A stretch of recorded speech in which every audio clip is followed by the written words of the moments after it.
এতদিনের তীব্র গরমে একদম মনে হয় জীবনটা চলেই গেছে। আর গতকাল রাতের কয়েক ঘন্টার বৃষ্টিতে, আল্লাহ পাকের রহমতের বৃষ্টিতে একদম সারা দুনিয়াটা মনে হয় ঠান্ডা হয়ে গেছে। তো এই ঠান্ডা ঠান্ডা দিনে কিন্তু আজকে আপনাদের সাথে ভিডিওটি শেয়ার করেছি, যদিও গতকালের ভিডিও ছিল এটা। আসসালামু আলাইকুম, স্বপ্ননূরের সংসার থেকে আমি নূর আছি আপনাদের মাঝে নতুন আরও একটি ব্লগ ভিডিওতে আপনাদের সবাইকে ওয়েলকাম করছি। কাছে দূরে যে যেখান থেকে আমার আজকের ভিডিওটি দেখছেন, আশা করছি আল্লাহ রহমত আপনারা সবাই ভালো আছেন। আমিও আলহামদুলিল্লাহ ভালো আছি, যদিও আসলে শরীরটা অনেক খারাপ। আমার একদম বলা যায় অসুস্থ হয়ে পড়েছি, বিছানায় লেগে গেছি। তো যাই হোক, টুকটাক কাজগুলো করছি, আর কাজ তো আর বন্ধ রাখা যাবে না। অসুস্থ হলেও কিন্তু আমার কাজগুলো তো আমাকেই করতে হবে। আর এই অল্প স্বল্প টুকটাক কাজগুলো করছি, সাথে আপনাদের সাথেও শেয়ার করার চেষ্টা করছি। যেহেতু আমার প্রিয় আপুরা আমার ভিডিওর অপেক্ষায় থাকে, তো আসলে তাদের কথা মনে পড়লে আর নিজের কষ্টটাকে কষ্ট মনে হয় না, তখন কষ্ট করে হলো ভিডিও মেক করার চেষ্টা করি। তো এখানে আপনারা দেখেছেন গত ভিডিওতে আমি বিছানার চাদরটা ভিজিয়েছি, সেটা কিন্তু আর ধুইতে পারিনি। তো ওইটা কিন্তু আমি এত অসুস্থ হয়েছিলাম আর সারাদিন ধুতে পারিনি। আমি প্রায় সন্ধ্যার সময় ধুয়েছি, আর ধুয়ে হচ্ছে রাতের বেলা এরকম বারান্দার বাইরে দিয়েছিলাম, সুন্দর শুকিয়ে গেছে। তো ওখান থেকে সকালবেলা এনে হচ্ছে আমি সুন্দর করে ভাঁজ করে নিয়েছি। সাথে কিন্তু বড় ছেলের পাঞ্জাবি পায়জামাও ছিল, সেটাও হচ্ছে ভাঁজ করে এভাবে হচ্ছে আমি তোষকের নিচে আপাতত রেখে দেব। ওই বিছানা চাদরটা ভাঁজ করতে করতে এদিক দিয়ে এগুলো একদম সুন্দর একটা ফিনিশিং আসবে বা সুন্দর একটা ভাঁজ বসে যাবে আর কি। তো চাইলে আপনারা নাও দিতে পারেন, এভাবে সরাসরি রেখে দিতে পারেন। একদম রোদের থেকে বা বাইরে থেকে এনে হচ্ছে কাপড় চোপড়গুলো ভাঁজ করে নিলে সাথে সাথে সুন্দর একটা ভাঁজ হয়ে যায়, আর একদম আয়রনের মতোই হয়ে যায়, যেটা আমি সবসময় করে আসছি। এখন চাদরগুলো আমি ভাঁজ করে নেব। আর আমার প্রিয় আপুদের উদ্দেশ্যে বলছি, যদি ভিডিও দেখে থাকেন তাহলে প্লিজ একটি লাইক দিতে ভুলবেন না। আপনার ছোট্ট একটি লাইকের মাধ্যমে আমি আরও একটি ভিডিও মেক করার উৎসাহ পাই। তো যাই হোক, এখন হচ্ছে চাদরগুলো গুছিয়ে নেব। আর আমার ভিডিওর কোথাও কোনো অংশ ভালো লাগলে সাবস্ক্রাইব করে আমার পরিবারের বন্ধু হয়ে থেকে যেতে পারেন। বেশি ভালো লাগলে আপনার ফ্রেন্ডস অ্যান্ড ফ্যামিলির সাথে আমার ভিডিওর লিঙ্কটা শেয়ার করতে পারেন। এখন আমি যেভাবে সবসময় কাপড় বা বিছানার চাদর ভাঁজ করে থাকি সেটা আপনাদের সাথে শেয়ার করি।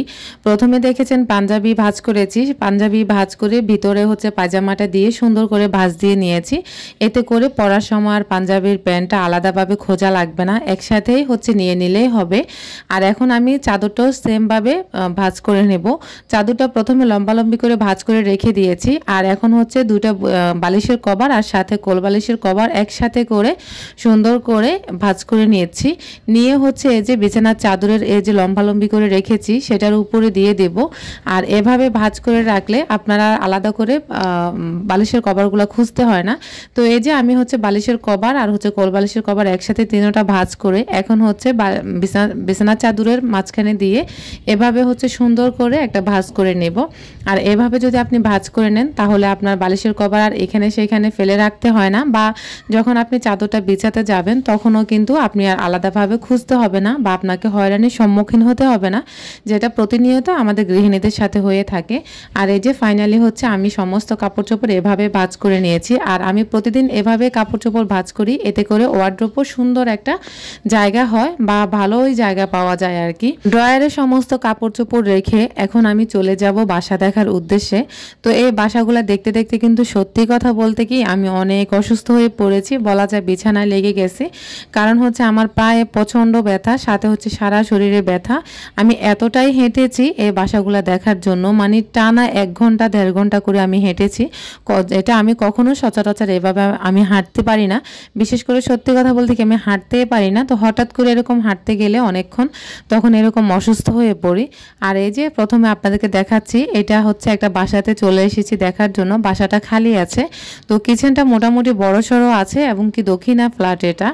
আর হচ্ছে কিচেনটা আমার খুবই ভালো লেগেছে, কারণ আমি চাই এরকম একটা সেলফ সিস্টেম, মানে যেই কিচেনে তাক থাকে সেই কিচেনে হচ্ছে আমার কিচেনটা ভালো লাগে। তো কিচেনের সাথে হচ্ছে ওয়াশরুম, আর ওয়াশরুম আর কিচেনের সামনে হচ্ছে একটু ড্রয়িং বলেন ডাইনিং বলেন একটা স্পেস আছে। আর এদিক দিয়ে হচ্ছে একটা বেডরুম, এটাও দক্ষিণা। তো আবার কিন্তু পশ্চিম সাইডের গরমটাও লাগবে, সাথে আবার দক্ষিণা বাতাসটাও পাওয়া যাবে। আর এই রুমগুলার কিন্তু কাঠের কোনো দরজা নেই, গ্লাসের যে দরজাগুলো হয় সেগুলো বলেই দিয়েছে, যেহেতু জায়গার স্পেসটা কম। এখানে আরেকটা বেডরুম আর এটা হচ্ছে মেইন গেট আর কি। তো এই বাসাটা আমাদের জন্য একদম পারফেক্ট, ছোটোখাটোর ভিতরে একদম সুন্দর একটা বাসা বলা যায় আমাদের জন্য। তো এটা আসলে আমাদের পক্ষে নেওয়া সম্ভব না, কারণ এটা প্রচুর দাম বলেছে, যেটা আমাদের সাধ্যের বাহিরে আর কি। তো ওটা বলেছিল 7,000 টাকা প্লাস গ্যাস কারেন্ট তো আলাদা থাকেই। তো আসলে আমরা 5,000 পর্যন্ত বলছি, 5,000 আমাদেরকে দেবে না। পরে চলে এসেছি অন্য একটা বাসায়। এই বাসাটা যদিও অনেক আগে দেখেছি, তবে আপনাদের সাথে আজকে শেয়ার করতে যাচ্ছি। এই বাসার কিচেনটাও আমার অনেক পছন্দ হয়েছে, যদিও বাসাটার কাজ এখনও চলছে। দেখতে পাচ্ছেন অনেক ধুলাবালি, অনেক নোংরা হয়ে আছে, তবে এখনও এটার কাজ শুরু হয়নি। সব কিছুই মানে রেডি হচ্ছে আর কি। আর এই কিচেনে 3টা সেলফ আছে, একদম 4টা সেলফ আছে। এই যে নিচের সেলফ হতে একদম উপরে পর্যন্ত 4টা সেলফ আছে। আর কিচেনটা বড় সড়ও আছে, দক্ষিণা এটা। আমার এই কিচেনটাও অনেক অনেক সুন্দর লেগেছে এবং কি প্লাস পছন্দ হয়েছে। আর এই বাসাটাও হচ্ছে 1.5 রুমের ফ্ল্যাট, আর বাসাটা আমার খুবই পছন্দ হয়েছে। তবে এটা আমরা নিতে পারবো না, কারণ এটা আমরা যেদিকে থাকি এদিক থেকে একটু পিছনের দিকে, ওইদিকে আপনাদের ভাইয়া যাবে না, যার কারণে এটা নেওয়া হবে না। আর এটার ভাড়াটাও একটু বেশিই চেয়েছে, প্রথমে একটু কমই চেয়েছিল, পরের বার ফোন দিয়েছিলাম অনেক দাম বলছে, আর আপনাদের ভাইয়াও এত দূরে যাবে না আর কি। তো এই এত বড় ঢাকা শহরে আল্লাহ পাক আমাদের জন্য কোথাও কি একটা বাসা রাখে নাই? বাসা খোঁজাটা যে কতটা কষ্টের ব্যাপার, যারা বাসা খোঁজেন শুধুমাত্র তারাই বোঝেন। আপনারা সবাই আমার জন্য দোয়া করবেন, আমি যেন আমার পছন্দ মতো সাধ্যের ভিতরে একটা বাসা পেয়ে যাই। তো আজকের মতো আমি এখানে বিদায় নিব, দেখা হবে অন্য কোনো ভিডিওতে, যদি মহান রাব্বুল আলামিন আমাকে সুস্থ রাখে, আপনাদেরকে বাঁচিয়ে রাখে, সুস্থ রাখে। আল্লাহ হাফেজ, আসসালামু আলাইকুম।